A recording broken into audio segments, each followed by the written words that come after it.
Welcome back, everyone, to the Buffalo Regional. I'm joined by Barrett Bryant once again, and we've got an exciting round 6 for you guys. We've got one of my favorite characters, both in fiction and in UniVersus in general, versus one of the surprising fan favorites, I'll say. There always seems to be people registering Zeke, Yeager, Beast, Titan, and he's always doing the wackiest stuff, Barrett. I can't believe people are still registering this character. I think I have been caught on camera saying that I don't think this character is very good, and every event I get proven wrong because they keep top cutting, they keep showcase. We've seen Justin Birch play this character and have success. We saw 2 of them top cut in Louisville, the breakout backup meta, and here we have once again at table 3. 2 incredibly powerful players playing this, and like you said, against Grog, Strongjaw at my table 3. Where are we at right now? Yeah, this is pretty crazy stuff.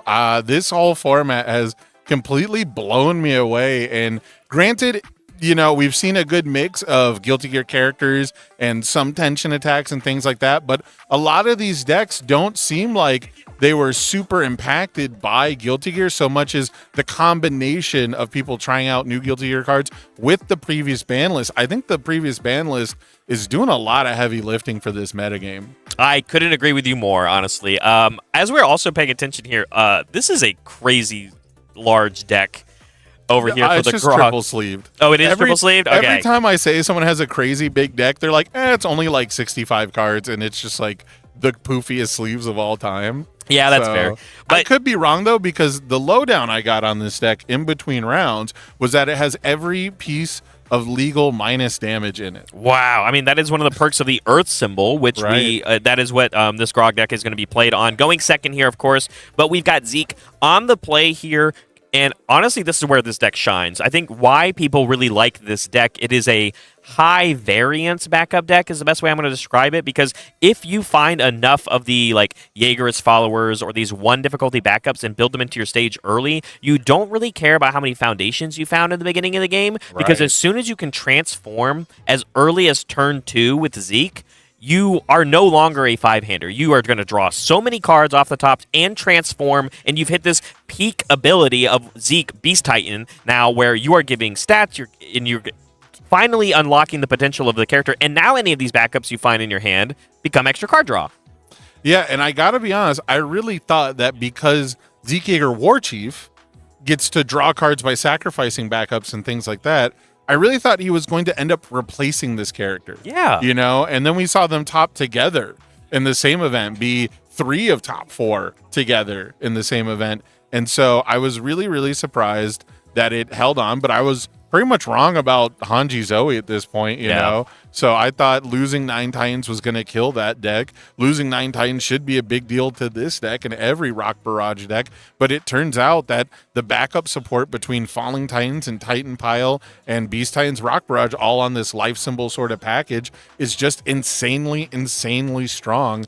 And then on the flip side, Grog Strongjaw, that was a deck I was about to play in Denver. I didn't get the chance to. That's right. But that was definitely my pick at the time. And I was really surprised that he fell off, that no one was playing him for the rest of the events. The metagame changed, and I was like, okay, he doesn't seem particularly well suited against things like Falling Titans. You know, -2 damage to your attack that you will play ad nauseum. It doesn't really mean much. And now we're seeing him come back. And correct me if I'm wrong, but I think this is the 4-1 bracket.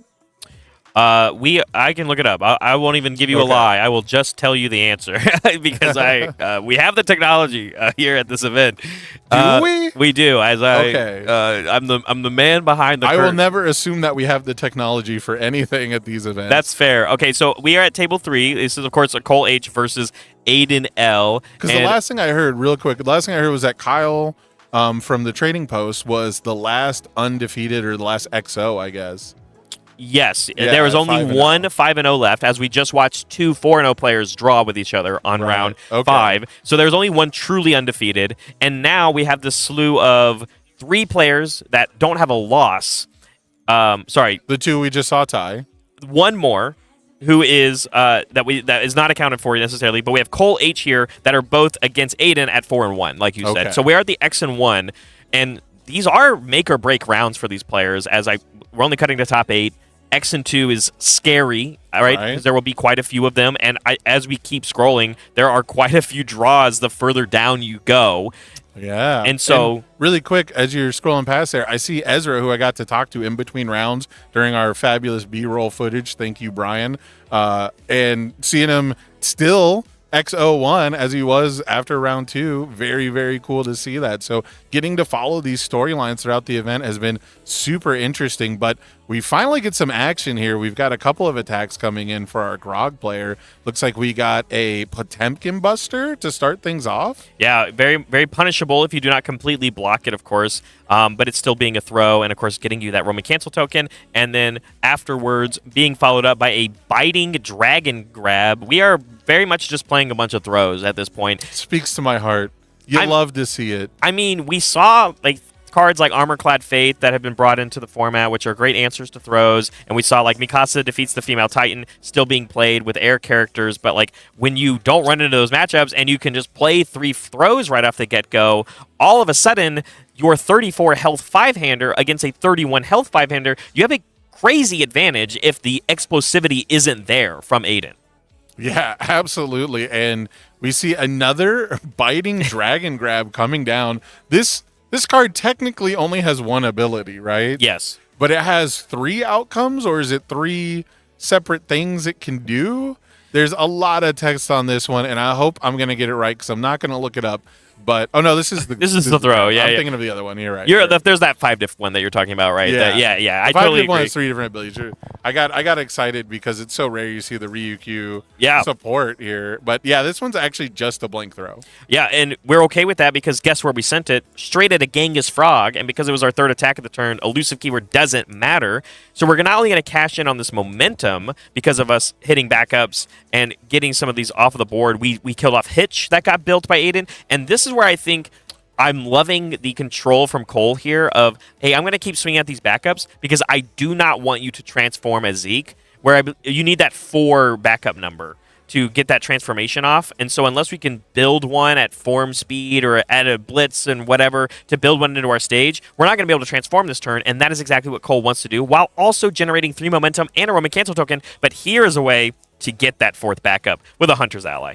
Yeah, but we do see Cole building one of the only reasons I think you would pick Earth besides throws over the other Grog symbols is incredible display. Yeah. Incredible display, being able to spend a momentum to cancel a response, which are pretty much at their peak popularity. With you look at the Bridget deck that is 90 responses chaining together. So having cancels for that seems really smart. The Roman cancel token itself has one of the most powerful responses in the game right now, in my opinion. We'll probably have to find out after this tournament. Yeah. But a reset from momentum, not on a foundation, super, super powerful. But it's not going to be able to stop the blitz from Hunter's Ally here. Looks like it's going to build us a Onyakapone.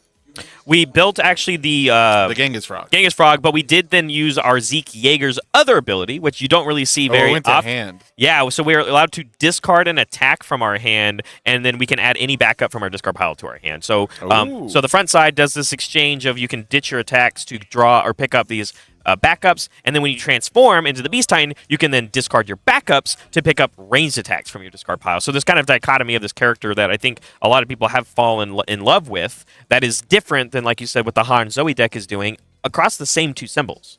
And here we see one of the most beautiful things you can do in the format right now. Grog Strongjaw using the Roman Cancel token to reduce the damage to 3 and then responding for -2 damage, having that minimum 1. You still got to take the 1 no matter what, but that's actually good for Grog. He wants to take the 1 because he gets that rage counter back.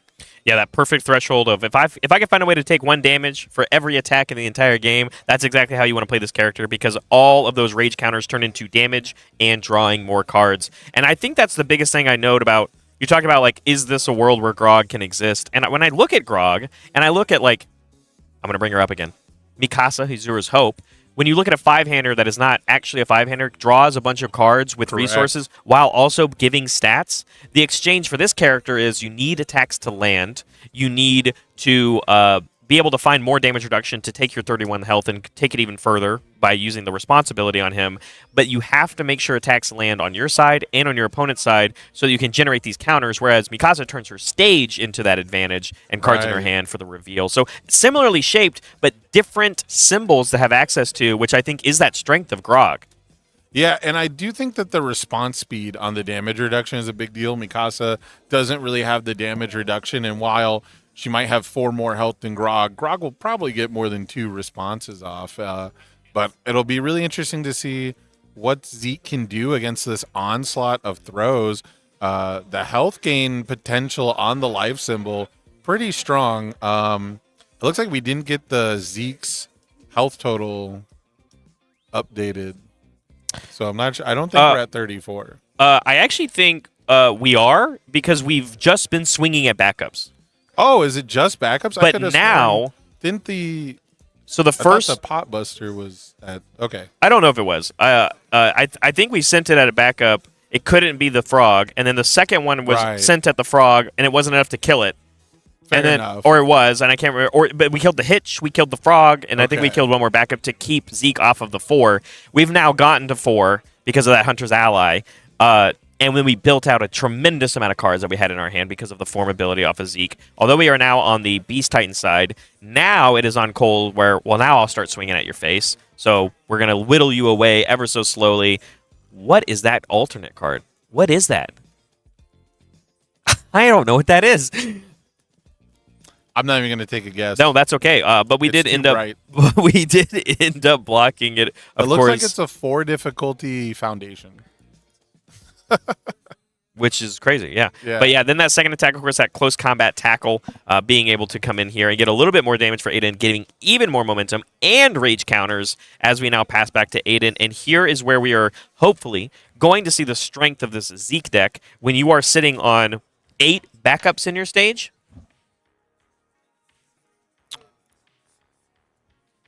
Yeah, we'll see if there can be some aggression from the Zeke here. So far, it has been all Grog. I guess he has just been aiming at the backups. I think you're right. I think that was the first time we actually swung in on the character. It's just they've been playing at such a pace. We've been talking about everything outside the metagame and deck building instead of what's actually happening in the game is Grog has been playing whack-a-mole with these backups. But now there's no real benefit to doing it anymore, right? Now you have already transformed. Now Zeke just cares about having the backups in hand to turn them into ranged attacks in our discard pile. You can clear off these backups, sure, if you would like, and then they struggle to build more. But when you know you're staying across from Hunter's Allies in the decks, and you already have things like Hitch now, which is more damage reduction, of course, alongside your throws, which are typically not the craziest base stats. Things like Potemkin Buster help, of course. But when you're only giving 3 damage to everything, and Hitch is still turning sideways and giving -5, you still have to deal with them if they're not going to be enough. And we see also, Titans Under Orders giving even more minus damage. So it is going to be the battle of damage reduction 5-handers, I think, for this entire match. Yeah, and a little bit of, I guess, telegraphing here that there's no important responses that we're going to want to play. Either that or we believe our 1 incredible display can outdo the 2 incredible display because we did have the opportunity to target commit 1, and it looks like we committed a foundation that gives -2 damage instead. So, responses, falling Titans, probably not going to be our method of trying to win the game here. But I could be wrong. I have seen Stranger Things. It is, I mean... Not the show, but, things in this. I haven't even seen the new season. But I'm surprised nobody said that for, best IP to add. I was asking people, what would you... Yeah, that's fair. Fantasy IP. All my friends are so into that. Yeah. I'm doing a little bit of research also while we are diving into the Zeke deck because I do think it's interesting how people are approaching the deck. This deck is only playing 10 attacks. That makes sense. The backup decks have I lied kind of thrived with a smaller attack count overall. 13. I'm sorry. 13. Okay. Still a small amount. Yes. One of the things I loved about playing Hanji Zoe was I really wanted to play a 14 attack deck. It ended up being, I think, 16 for the version I played. I couldn't decide between having Beast Titan and Titan Pile, so I kind of did a little bit Beast Titan in, with the Titan Pile, which now I've seen the Hanji decks play both. I think Glasgow played 4 Beast Titan attacks and 4 Titan Piles, so we're doing both. So, if you can't double their stats anymore, right? We just got to play the big ones, Right, exactly. So, very, very interesting to see how these decks evolve, see how these decks survive, adapt and survive through, hits to them. I think a lot of people would have thought that Grog losing something like Sweeping Daggers would have been really tough, but not many people play the death version. So we do see Referee Jury doubles in the stage or in the card pool here, flipping one of them. Looks like we're going to try to keep the incredible displays up, though, just in case. Yeah, I mean, it makes sense. If you're Cole in this position, you have currently gotten all of the foundations on Aiden's side of the board to be committed. Things like the responses from this Referee Jury, that lone incredible display that you were going to keep up is now vulnerable because you played another enhance ability. So now it is, if Aiden wants to solidify a stage anymore, he's going to have to build some foundations. But instead, we're just going to play another Beast Titan Rock Barrage, I think, on a 5/6, checks the 6 on it. He's too good. And now we get to build another backup, and then both of these incredible displays are getting committed. Yeah, and it looks like we still have an Onyak opponent at our disposal if we wanted our first enhance to make this not count towards progressive. Or even the last one, right? I think you just pick a card. That's true. Yeah, either one. One of them does. Yeah, he picked this one. You were right. You were correct. So, yeah, and then here we have again. So because technically, just to be a nerd really quick, it is better to pick the non-active attack. Because if your rival has a way to clear this attack, they now get 2 for 1, right? They get the card that doesn't count and the current attack aborted. So for those of you watching at home taking notes. I did figure it out. That shiny Pearl card is one of the attacks that we were playing in this deck. It is Political Strife. Oh, that makes sense. That's why it's a 4. Okay, I thought it was a 4 difficulty foundation. It also has Breaker on it, right? So blocking with it meant a lot. And now, again, we can turn these backups in our hand into range attacks from our discard pile. We have the ability on this Political Strife right here on a 4/5/6. Checks a 5, 6. Political Strife is every backup, right? Not 7. Just Titan backup? Every backup in play. Oh, gosh. Yeah, and we have a billion of them. Plus, remember the 3 damage from... It was on a 4/5. Sorry, I was wrong with the math. 4/5 because one of them ignores. We have a Genghis Frog in our stage. Plus 3. Hitch does commit for plus damage if you want to give it even more. We're counting things up, of course. Hitch is already committed, though. We did use it, yeah. Unfortunately. But we are staring at a Grog who's at 15. This is going to get the 2/2. It is ranged. The 3 from the Frog. And then now another 10. And then a third Referee Jury on a 4. Setting this back to 4 damage. And remember, Referee Jury is so good in Grog, right? Because of that responsibility to reduce it by 2 more after the fact. And more card draw. Like, let's be real. It's never bad to draw more cards. Absolutely. Absolutely insane. Triple Referee Jury. You'd think he was playing Byakko and stacking them. Even gives the chump block away. I guess when you draw as many cards as Grog, you go through your deck so quickly. You know, the juries draw, the counter, every attack, you're probably drawing a card. And the juries that we're playing are drawing us more cards, like you said, giving, exactly. And absolutely insane. Triple Referee Jury to stay alive one more turn. However, we got to deal 27 through some Titans under orders. Yeah, 2 Titans under orders. Now a Moment of Normalcy also being played here. We obviously can just block moves. Of course, a lot of them are throws. But we have triple Yeager as follower. We built... this doesn't look like a game where there's going to be a lot of blocking, I have to be honest. Yeah? That's blocking fair. Throws isn't hard. The throws are slow, so maybe we can. But if I had to get... Well, this one is going to get blocked. Potemkin Buster definitely punishes you for not completely blocking it. As we check the 5, is also going to give us a Roman Cancel token. And we have plenty of momentum to where if you do end up completely blocking it, after it resolves, we can clear it out of the card pool and draw another card. Absolutely crazy. You know, this is in my pre-release at my locals. The first pack I got in my pack per win was this alt art Potemkin Buster. Do you like this card? Blew me away. I love it. Yeah, I love this card. Are you? I know you're I'll big. Be honest. The very, very first time I saw it, I was a little sour on it with the 2 check and the idea that like, oh, if you just block it, it only is 3 damage, right? I was a little sour, but the fact that it is a throw with tension is huge. And then not only once you start playing with the Roman Cancel tokens, do you really get like the full picture, because you have to look at the text on the card and then add 4 more abilities and say, is this worth, the stats on it? But it's actually throws people off really bad that they have to completely block it. Yeah. They really do not know how to handle it when their Airy Smiles is not a complete block and they are like, 6. Do I take 9 from this? Because you double the damage and then calculate, right? Well, I think it just gets +6, right? Yeah, it just gets +6, which is a double normally, but Grog's giving it 3, so it doesn't Yeah. actually go to 18, right? Yeah. But yeah, you're right. And then also remember, it has shenanigans because you get that Roman cancel token, and one of the abilities on it is a zone change. You can then mix Right. it up and then make Right. it a little scarier. Yeah. But the Filled with Doubt coming through here, and then even still getting a half block here after some even more damage reduction from the Titans under orders. We used a lot of resources on this one attack. True. And then we don't have many left. Now we have 2 cards in the card pool, 1 foundation ready. Yeah, and by the way, that Filled with Doubt did get canceled by this committed Incredible Display. So we did lose that access to the card. It's why we did that extra exchange. It's why we have that Roman cancel token. And just like that, we're going to do the clear and draw a bonus. Gargantuan Grapple now coming out, which also has the ability to gain some extra keywords if we'd like, if we spend a momentum for it.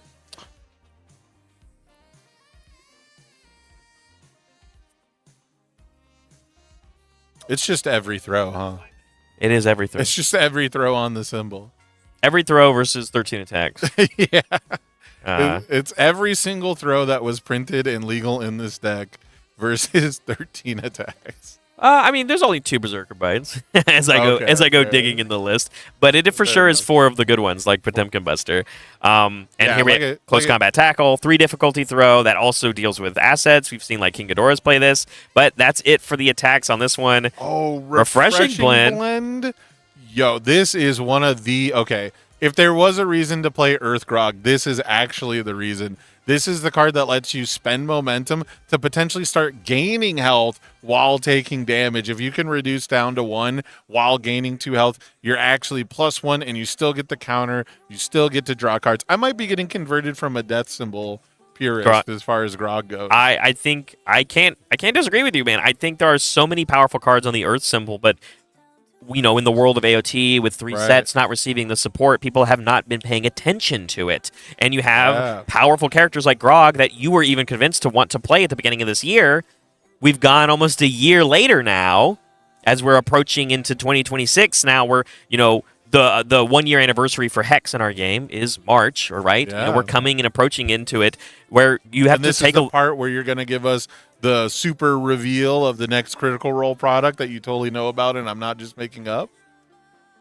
That'd be really cool, but sadly, no. Well, one time I can't get a UVS employee to tell me things in advance. But instead, I mean, we are sitting at round 6 at the Buffalo Regional, the last regional of the year for the 2025 competitive season. Grog Strongjaw, full circle. Right. With the same year that this character came out, sitting here at table 3 and putting on a very strong performance, putting Zeke, Beast Titan, to 2 life, and has to play very good defense, of course, as a political strife being played here, but really this close to taking game 1. Yeah, and this political strife does get the Onyak Capone. It won't count towards progressive difficulty, and we just discarded a backup to pick up what I believe was a Falling Titans, which means I think this is the one avenue. You can see Cole's face. I think this is the one avenue that Zeke has to put this game away here. Yeah, damage reduction is great, but when you are giving -2 damage from your character ability, but staring across a Genghis Frog, how much are you actually mitigating? We already have the Incredible Display, which can deal with the response, but you're staring across an opponent's Incredible Display, so you'll need both of your Incredible Displays, and that will take up almost all of your momentum that you've banked. Not to mention, even if you can cancel this one Falling Titans, if Zeke finds a way to survive another turn, which is very tough at 2 health against the throw deck, but if he survives another turn, that Falling Titans is sitting in the stage ready to be added back to your hand.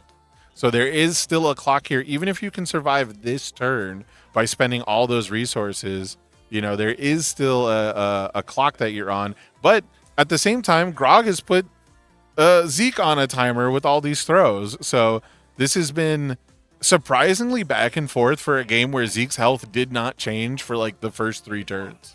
Before we started playing all these extra enhances of even more damage reduction, Sam, this political strife was for 23.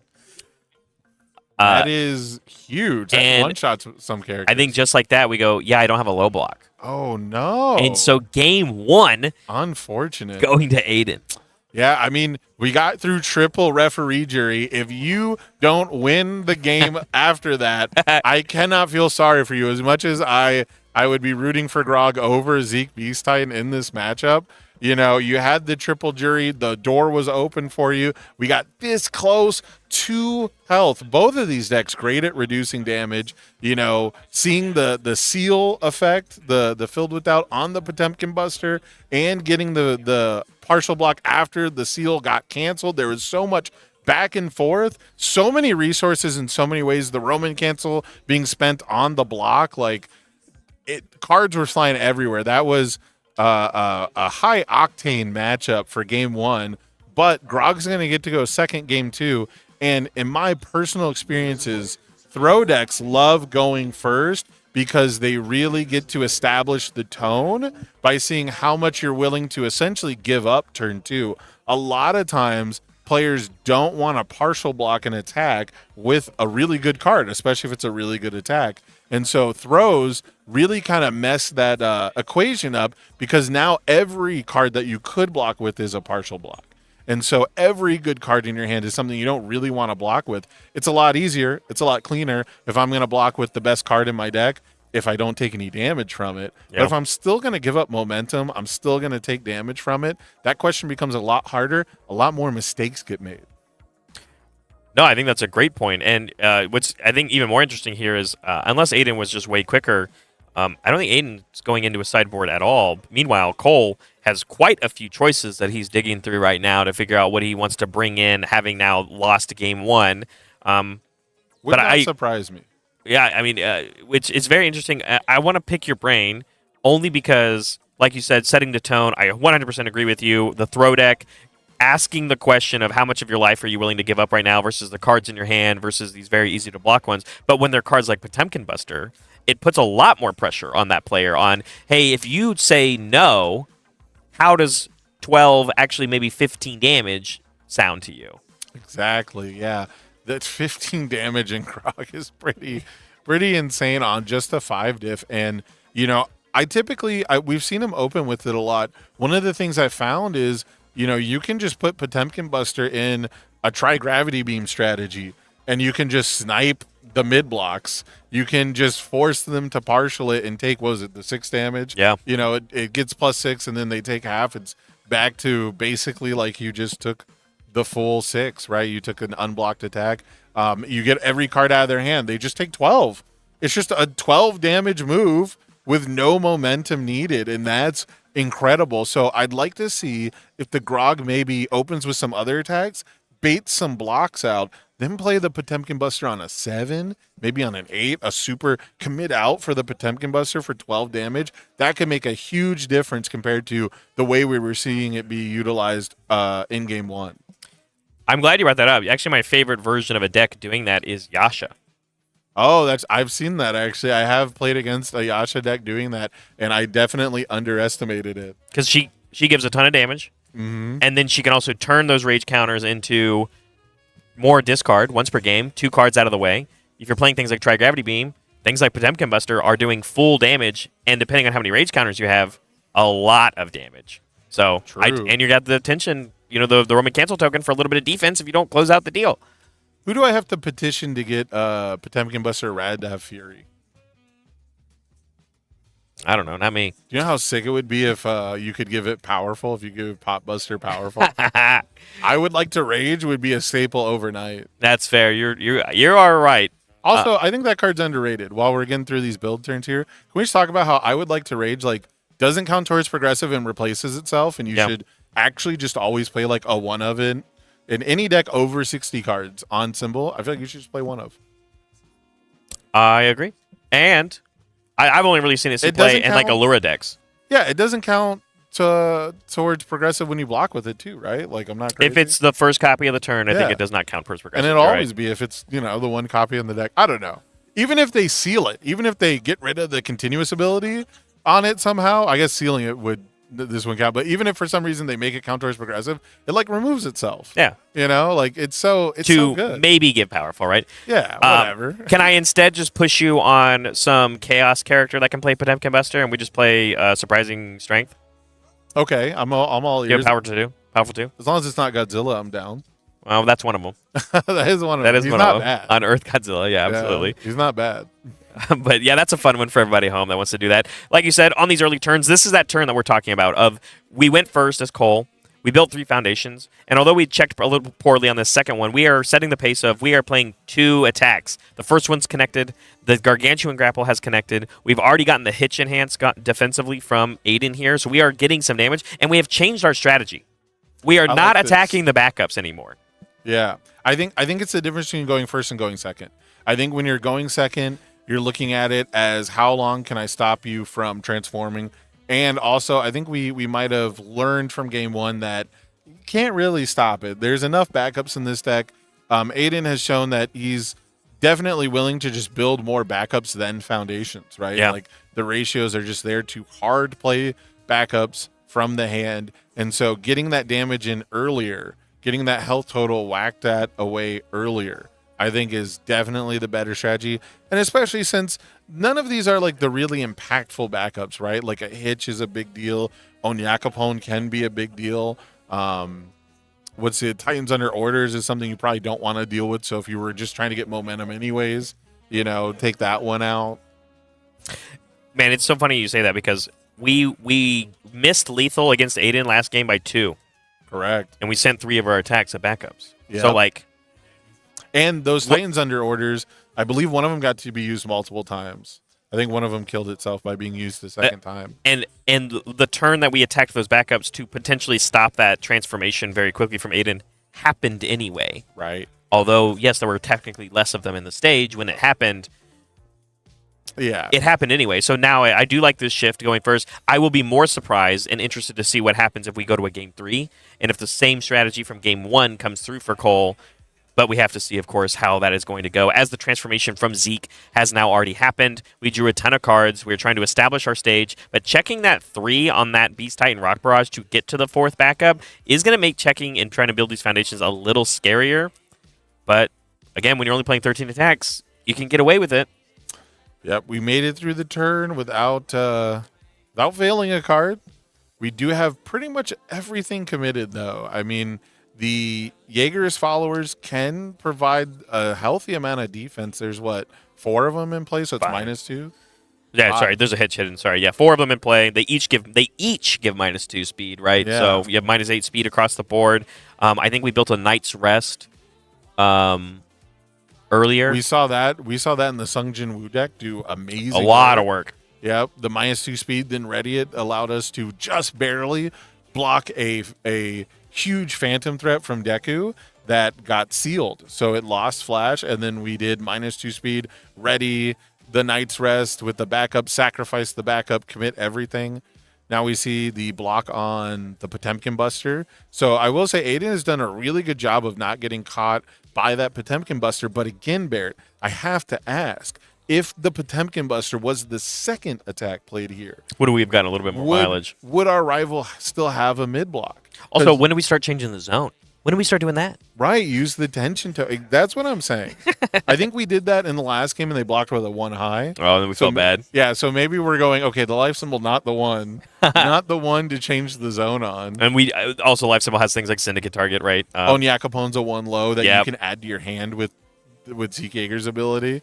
So that is one thing that's really underrated about this character is the ability to discard a backup or an attack and then add the other card type of the correct block zone is something that was super, super powerful through most of, and to this day it still is, of UniVersus' history, the ability to never have the wrong block zone. Yeah. Or I shouldn't say never, but usually it's once per turn. Overhaul always has the right block zone. Yep. Kirishima 1 always had the right block zone. I think it was twice per turn, right? He could debuild himself from stage. Yeah. So, those abilities, and Momo too, once per turn, just have the right block zone, were paramount to being one of the best characters in the format. And that's something this Zeke Beast Titan can do. Mimic.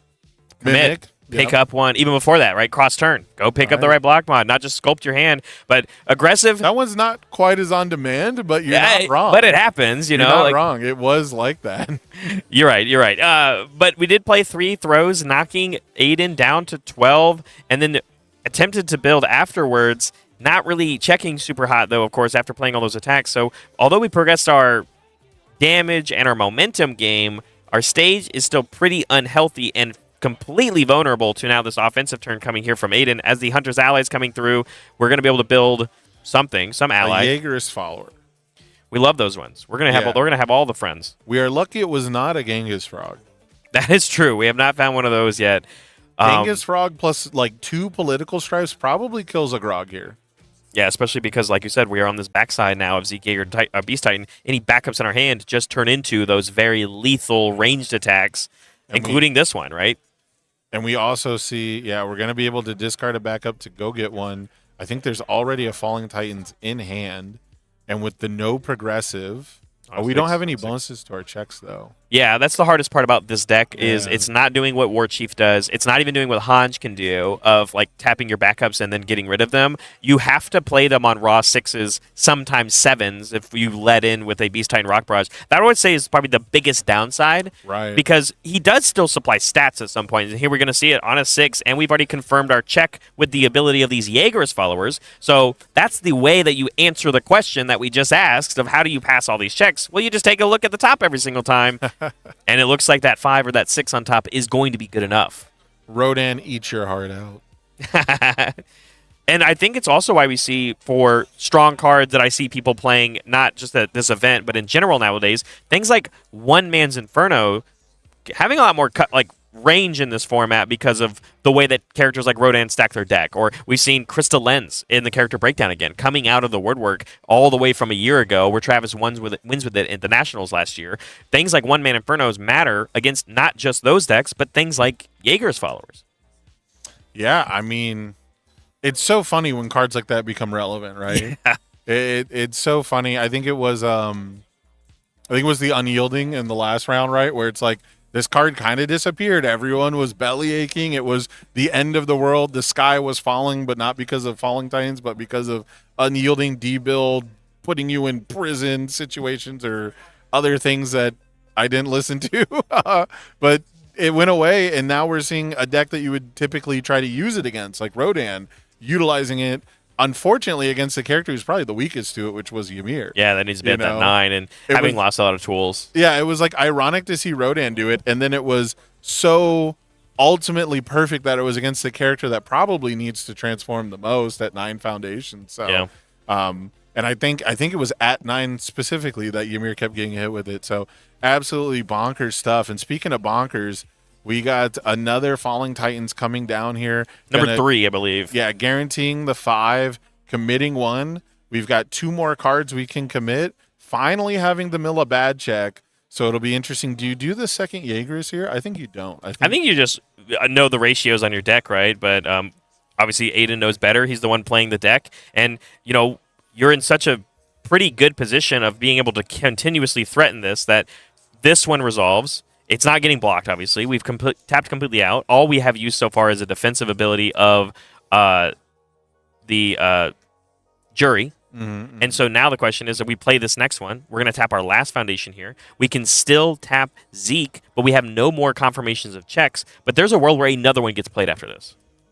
Yeah, and if this is at 8 damage, we can use Hitch for +4, put it up to 12, and then Grog's response doesn't save us anymore. Correct. And it looks like we're going to go get the Political Strife, which, if we can check it, is going to be game either way. And we can still clear this out of our card pool, and that's going to be on a 4 because this Hunter's Ally just ignores progressive anyway.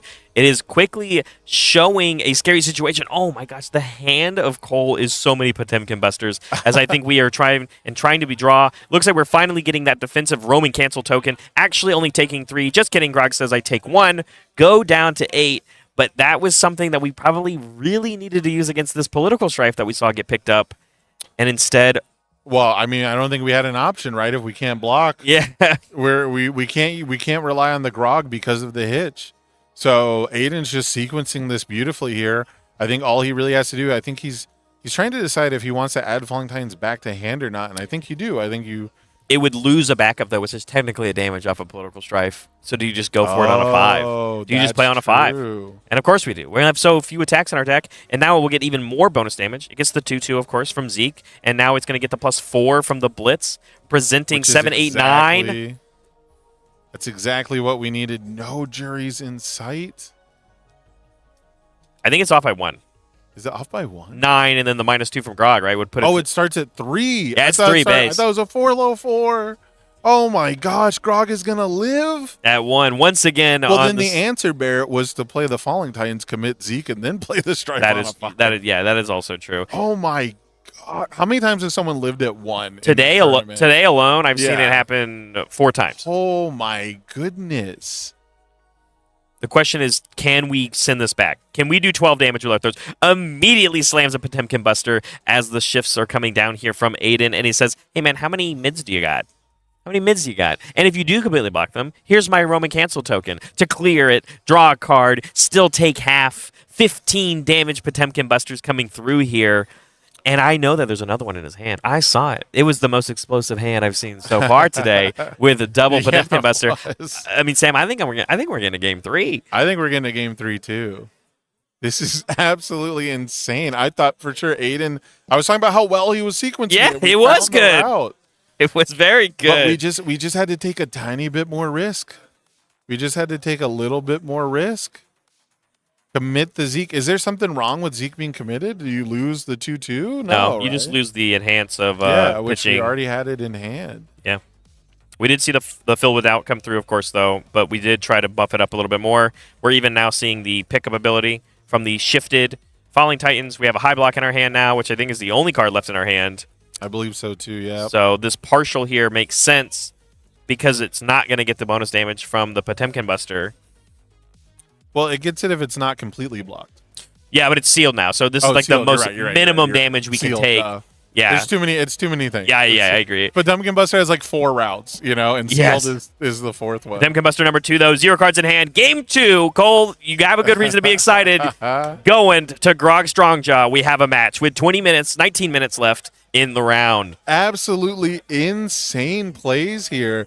Like I said, Bear, I thought for sure Aiden was just going to play the Falling one more time, play the Strife on a 5. It's check 2 5s to win. Your deck is built to do that. And going back a play before that, when I asked you, would you check with the Yeager's follower again, the odds that there's going to be 2 attacks in a row in your 13 attack deck is so incredibly slim, right? That they're back to back. And then that you have to make at least one more check after that. And in this case, there was 2 more checks after that.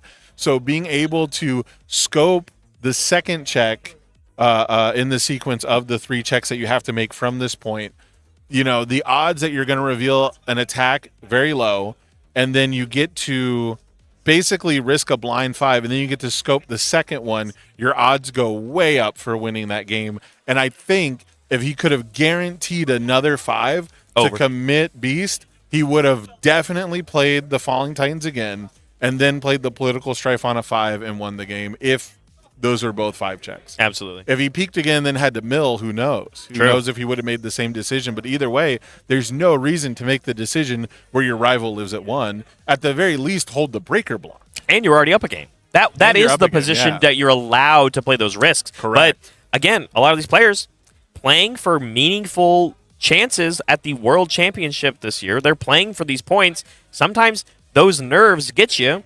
And at the end of the day, Aiden is allowed to lose that game.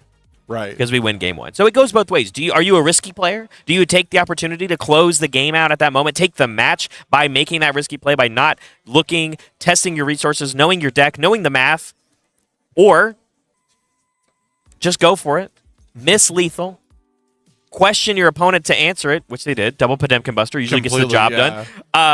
And instead, you still have a game 3 where Aiden gets to go first, and a great build 5 here is going to make it feel... Or sorry, we missed it. Oh, I missed one. 2, 3, 4, 5. It was on a 6. My bad. Whereas... That's worth it, though. He's got all those 6s in the deck. Yeah, 100%. And we were risking it anyway. We had too many shoot ifs. Grog committed. Yeah, checking that 2 on the Potemkin Buster, it does come around, right? I mean, why that card has a 2 check, because we can see it literally in games. Gets the review here, though, on the side of Aiden, passing back, not having that 4th backup. But if we see something like a Hunter's Ally on a risky 5 check right here, checks it, and that's a great one to build in. Nope. It's going to get Vast Strength. Never mind. Which is a great answer to have for this deck. It is a great one to soak a Vast Strength. That is for sure. That's one of those handshake agreements, right? You play the Hunter's Ally. You know it's probably going to lose its text if it's ever relevant. You know, this is a funny one because there's a world where Aiden probably didn't expect it to get the abilities taken away. That set the record straight. I brought it up because we used it. Okay. I saw it pop up on screen while we were talking about Vast Strength, and I was like, wait a minute. Oh, yeah, you're right. People will think I'm crazy again. No. I brought it up because it happened while we were yapping. Fair enough. Being able to, I love this card in this character. So good. Because even though we're committed, we're not going to get the bonus minus DR, but the fact that we can turn all these cards that we draw not only counts as bonus reviews, but functions as this minus damage to do what our character excels and does best, right? But I think it makes perfect sense. That Vast Strength, I think, is huge, though, like you said, though. Denies not just the Genghis Frog build, but it denies the 4th backup build, which means we did not transform on turn 2 as Aiden. That is what this deck is designed to do, and we did stop it in its tracks. Yeah, very, very powerful stuff. I'll say this.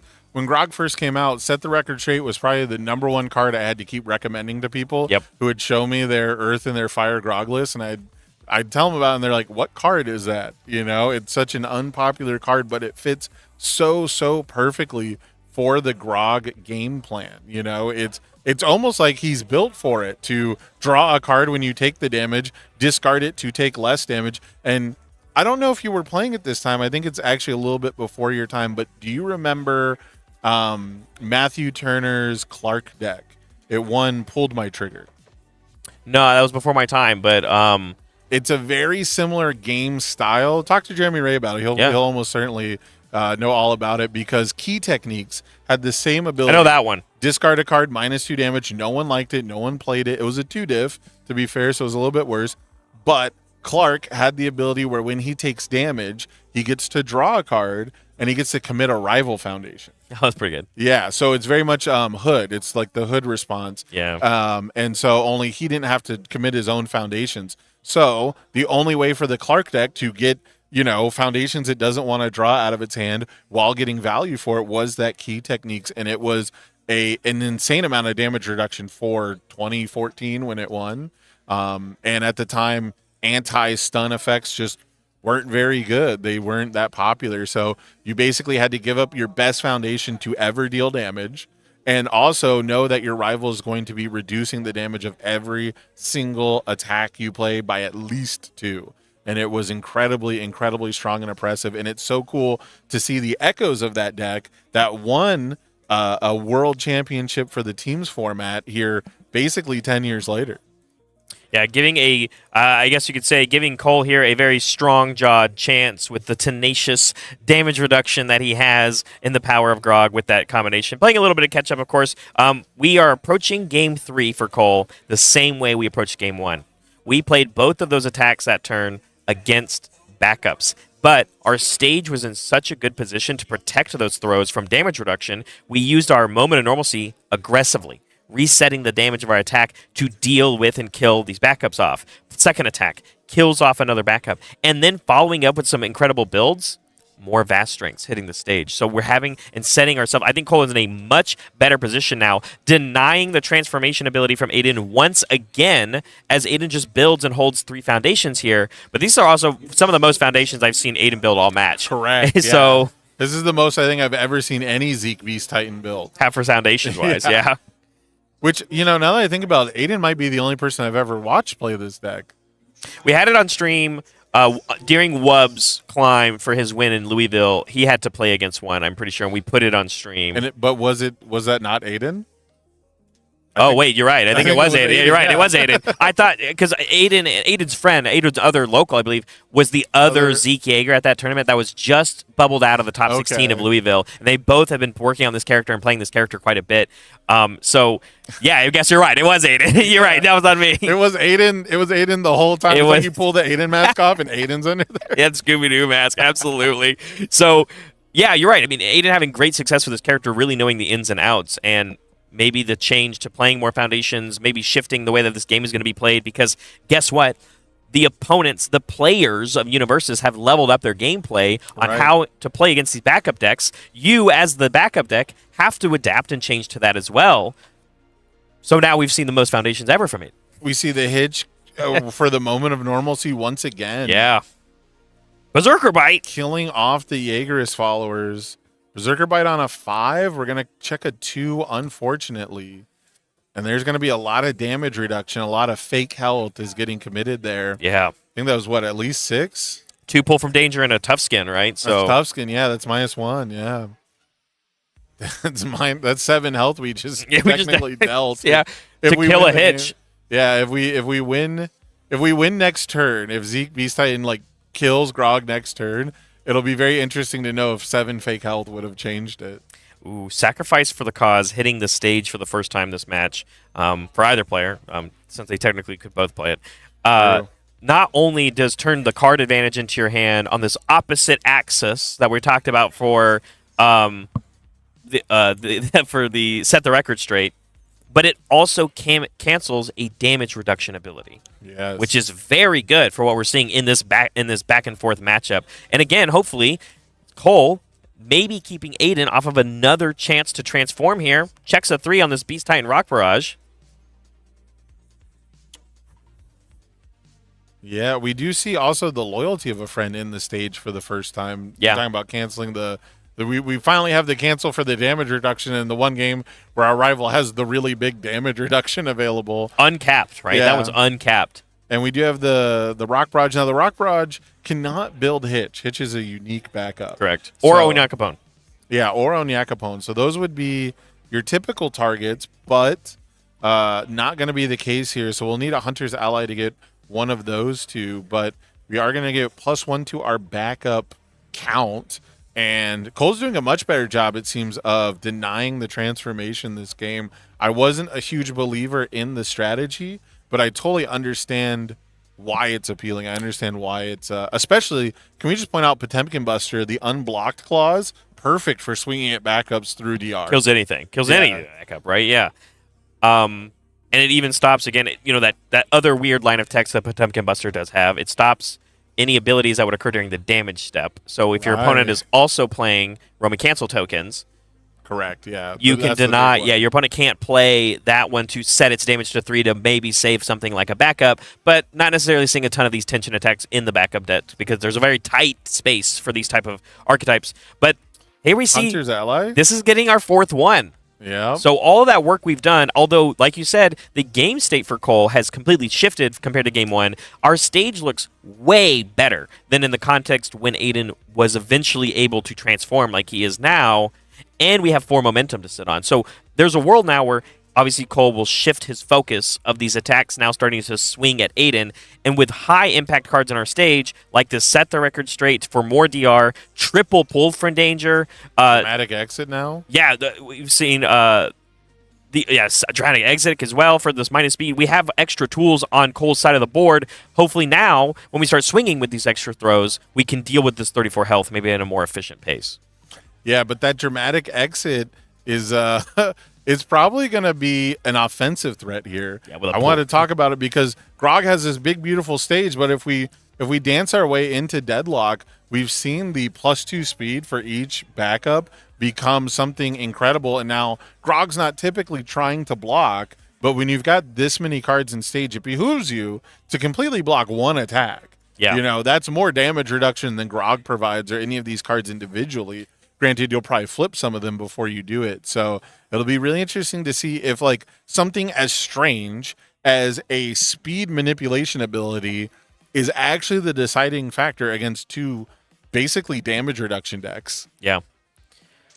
Potemkin Buster does get blocked, still gets some damage through, of course. 15 damage throw, or get the not tension 15. Token. Gets the tension. Or the moves Roman on. Cancel token. Moves on to this Gargantuan Grapple, and You're so right, because I totally forgot about the Deadlock ability on the Loyalty of a Friend. That can go... Oh, is it Loyalty of a Friend that's a plus speed? Well, Dramatic has plus and minus speed. Plus is minus. But anyways, there is also the Deadlock that's ability true, yeah. on Loyalty of a Friend. I mean, Dramatic exit's really good when you're in when your opponent's in deadlock, too. Yeah, so plus this one. But my fear then is if you have these extra tools that help give the speed to your attacks, which is a different axis.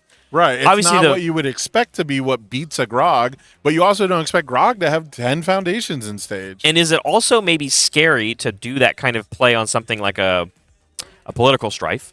That you want to give a bunch of speed to this high damage move when you're playing against a deck that's playing 4 referee juries, has this Roman cancel token. Right. Like when does that game of giving speed to your moves by committing your foundations that would normally help you pass checks, but we also have a tattered costume in our stage that can deal with a referee jury, but how many incredible displays are we now building here? And these cards do kind of non-bow with Falling Titans, right? Which we saw be pretty integral. It's not the most powerful attack in this matchup, I wouldn't say. You're definitely looking for the political strifes of the world out there, but I think it's going to be interesting. I think we should pay attention because Grog has gone into deadlock now, right? This is 4, 5, 6, 7, 8, 9, 10. Yeah, we're at like 12, 13 foundations. So seeing another unique get built. When do we consider the possibility that Cole actually could like deck out Aiden, and you're also a low attack count deck, so those flips to cycle could potentially be game ending for your low attack count decks with enough defense, right? Am I wrong? Is Loyalty of a Friend not unique? Loyalty is. I think he built 2. Oh. Is there 2? I think there's 2 in his stage. It definitely is unique. So, yeah, I guess I'll have to figure that one out. Or was it just a different card? I guess I can't see it. Is there 2 Loyalty of a Friend in his stage right now? It's too unique. Loyalty. Gargantuan Grapple here coming down for Grog as we are eventually... Again, no backups got built here on Extra for Aiden.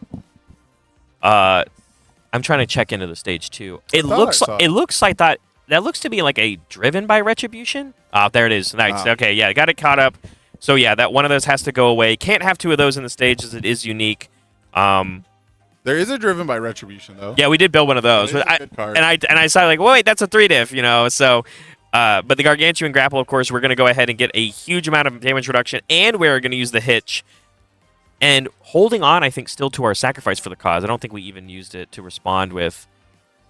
So just being okay with getting damage reduction. And then we're now doing the Battle of Incredible Displays. Yep, my incredible for yours. To attempt to cancel the Driven by Retribution. Cancel gets canceled. Driven by Retribution is still going to occur. It's going to remove that attack and then debuild one of these vast strengths here from Cole's stage. And then you're still playing on Progressive, of course. We saw Driven, of course, really, I think, shine in Atlanta, which when people were starting to respect it, and also playing it in the aggressive fire characters like Porco. I think the biggest misread on it is that it's a specific tool to counter specific strategies. And while it might be one of the only tools to counter things like Equipment Heist and Falling Titans, it is just really, really good when you take a small amount of damage. Yeah, 100%. Debuild your rival, deny them momentum is already baseline insanely good to get a targeted removal piece during your rival's turn, and even better, it doesn't go to the discard pile where they can just Hunter's Ally it back like we've seen plenty of times. That is honestly the biggest annoyance factor for me with cards like Hunter's Ally and Beast Titans Rock Barrage is you can spend all this time killing the backups, and then they'll just have it back on their turn like we saw Aiden did to transform.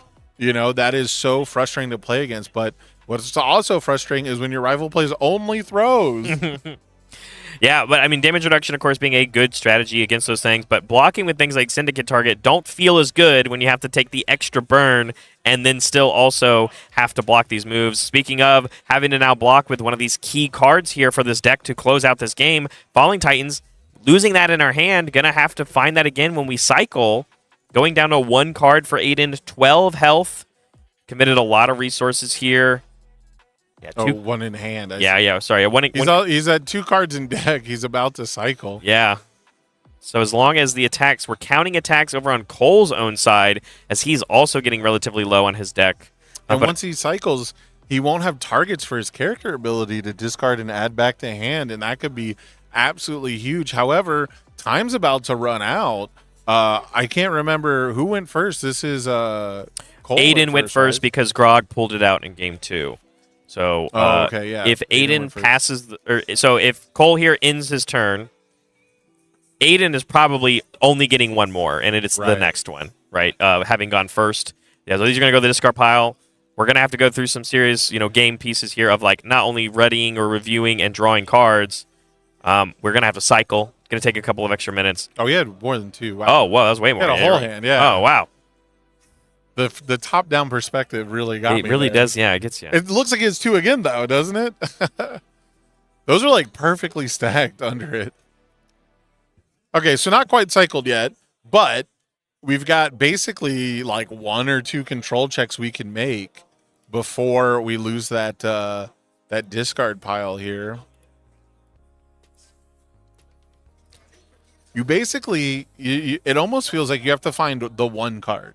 You have to find one attack that can win the game from here after you play your opener, right? Yeah. You're going to lose your ability to go get more attacks after you make your second control check of the turn. Unless we're wrong again and there's like 5 more cards again. That would be pretty funny. Well, and remember, too, it's tricky because they specifically have to be backups in your hand to pick up the attacks. True, it has to be that duality of those card types that the character does. And right, as soon as we head to a cycle, it's not just that your discard's empty. I think there is a true risk when you play these low attack count decks. Yes, statistically, lower chance of you removing attacks when you do this. But if you do hit them, you don't have a lot of tools anymore to close the game out. That is very true. Back in the day, again, Boomer story, we used to remove our hand to get a mulligan. Yeah. And people would play like 5, 6 attack decks, and you would open 4. And you'd say, well, I cannot afford to mulligan 4 copies of this card. It was actually some of the most devastating stuff. And I think that might have been part of the reason for the kind of insane rule to remove your hand for a mulligan was to prevent really degenerate strategies from trying to do stuff like that to get out of the few bad hands they could get like that. So really interesting to look back and see that was just normalized for so long. It took like 4 years of me playing the game before we got like a normal mulligan like other games. It took until My Hero, didn't it? No, sorry, the remove changed. Sorry. Yeah. The second player one did change though in the My Hero era, right? It took until My Hero for us to get player 2 buffs. Partial. Yeah, to get player 1 to take away player 1 advantage, yeah. But overtime, I believe, has been called now as on the top. This is Aiden's final turn to potentially get through 22 life. The first attack being this Hunter's Ally immediately gets Vast Strength here, which means this is just going to be it's going to be a 6 high for 7 after we give it stats, of course, with our character, and then whatever else we decide to do. Yeah, you can see Aiden trying to figure it out here, trying to put it together, discarding the Genghis Frog. Like I said, this is one of the hardest decisions because you're basically thinking to yourself, what is the one attack I can use to help me out in this situation? And it's pretty much always Rock Barrage. At this point, too, unless Aiden's hand is absolutely stacked from here on out, or he gets incredibly lucky with control checks and Yeager mills, realistically, I feel like you're almost trying to play for a tie here. I feel like you're trying to set yourself up to not lose to a Potemkin Buster or something like that. Yeah, I think that's the scary part for Aiden here is that you're the one at 12. You're the one that went first. If you overextend and whiff here, you set yourself up to actually lose the match. Right. There is a real strategy in overtime where... Sorry, X1-1 is way better than X2 right now. Correct. So, yes, 100% there is a play here to don't overextend here. Get a couple resources out of Cole. Maybe he doesn't draw the moves that you're wishing. Maybe you just find the good defensive pieces. You sit on those. Right. And you play to live.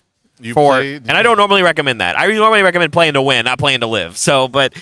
it's tough. I almost never play. I always suggest to people don't play not to lose because a lot of times, whether or not, when you're playing not to lose, you're typically already conceding ground, right? You're already letting your rival keep their resources for the most part. When you play to win, it forces your rival to use resources to not lose most of the time, hopefully, right? Yeah. I mean, if you're that far behind, nothing's going to help you. But when you play to win, it forces your rival to make tough decisions like blocking with their attacks. Like we saw him block with the Falling Titans. I bet a Falling Titans would feel pretty good here compared to most attacks. Here's that extra layer, right? The cycle has come through. We did our remove 10. Regardless of what those cards were, the discard pile is empty. So that option of do we get to play cards and pick up attacks in our discard pile, the answer is not currently. And we are even finding right now, as we are using Yeager as followers, looking at the top card of our deck, and we're getting rid of 5 checks. Right. We are looking for something else. We are doing the big dig. The big dig, I like that. As my dwarven clan would say, the big dig. We're trying to find through the rock and the stone. This is maybe a path as well. I think getting that Another vast terrain. Getting that Genghis Frog into our discard pile, I think, function as a potential backup to build with a Hunter's Ally, maybe that we could play later. But now we have a Beast Titan Rock Barrage. You said this was the key of, I believe it is. Yeah, the Beast Titan Rock Barrage. Obsidians are hard. That was a key for Aiden to hopefully win this game. Getting Vast Strength is a really good answer on the other side of the table for Cole. Not even feeling like we have to block anything yet. And I can only imagine, when do we maybe start seeing things like Referee Jury come out, but you're also staring across the table from this tattered costume. You have to just block with them. Second Rock Barrage coming in. 5, 6, 7. Checks of 5. Taps are 2. We don't have any more confirmations for the Yeager's followers, but we're going to build an extra one in. And do you use the Yeager's followers effect to get the guaranteed look? But if it's a 3, is it devastating, or do you use it something to ready something like the Night's Rest? That's a very good question. I think readying the Night's Rest is the better call here, specifically because whatever you play on this progressive is above a 5. So just having a 5 is not as good as the chance at a 5 plus an additional resource. Does that make sense? Yeah, I understand. Did I explain that well? Like, okay. The foundation, you turn a backup into a resource to pass a check. Remember, we can also commit our character. We've already figured that out. The resources actually guarantee passing checks. You're already probably relying on top of the deck if you see a 3 and have to mill it, or like if you don't actually see what you need. We did peak though, and so it's one of those things where it also depends how many more checks do you need to make. I'm assuming that Aiden has to make multiple checks, right? So having multiple resources to be able to commit alongside the multiple checks is much better. But if there's only one check left and you've got this many resources, scoping it out does make sense. Also, trying to mill another target to potentially add to our hand. Cycle comes through here for the side of Cole. Aiden getting even deeper in the tank. So this Rock Barrage obviously resolves. We selectively committed, I can only assume, either the Moment of Normalcy or the Sacrifice for the Cause. But now a Driven by Retribution from Cole's own, taking advantage of this hitch that's in the card pool on a Political Strife. 4, 5, 6, 7. Checks a 6, 7. Political Strife being very big here. Pretty good, but losing the hitch is a massive. Yeah, that's 5 damage we lost. 1 from having a backup, and then 4 more, right? Hitch is max 4 or max 5? Max 5, actually 6 damage. Yeah, we lost 6 damage. So 3 base damage, gets the 2-2, goes to 5, 6, 7, 8, 9 damage. Cole's at 11. This is not lethal. There has to be more. Will we check well? And we're going to put it back to 5.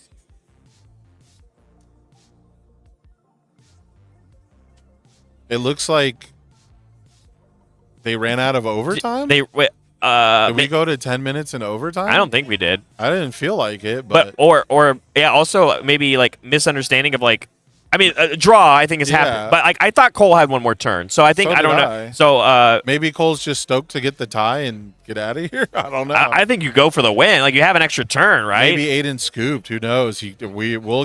Hopefully we'll get a confirmation, 100%. Yeah, but incredible game, incredible back and forth of the battle of these DR decks. And again, both of these players sitting at table 3, regardless of what that situation ends up being, both of these players I think are still in contention, whether the draw happens here, and they're still XO and 2. And so, yeah, getting an update. I'll pull it over on my side. It looks like it just ended up being the tie. I think there was maybe just overtime actually occurred on. Yeah, we'll get a chance in between rounds. So let us take a very quick break because we got to cook up a good round. We got to find a great matchup. I know you want to go check out Niagara Falls. That's tomorrow. We're going to try that tomorrow. Okay. Today is not high octane. Okay. I'm still going to be here for this last round. Although I'm not commentating it, anything could happen. There are so many players playing for the points to get in. These incredible Guilty Gear promos, of course. There's so much happening here at this event. So many of our friends and people at these top tables, and only 8 of them can make it to day 2. So do not go anywhere. We have our final round coming up after this.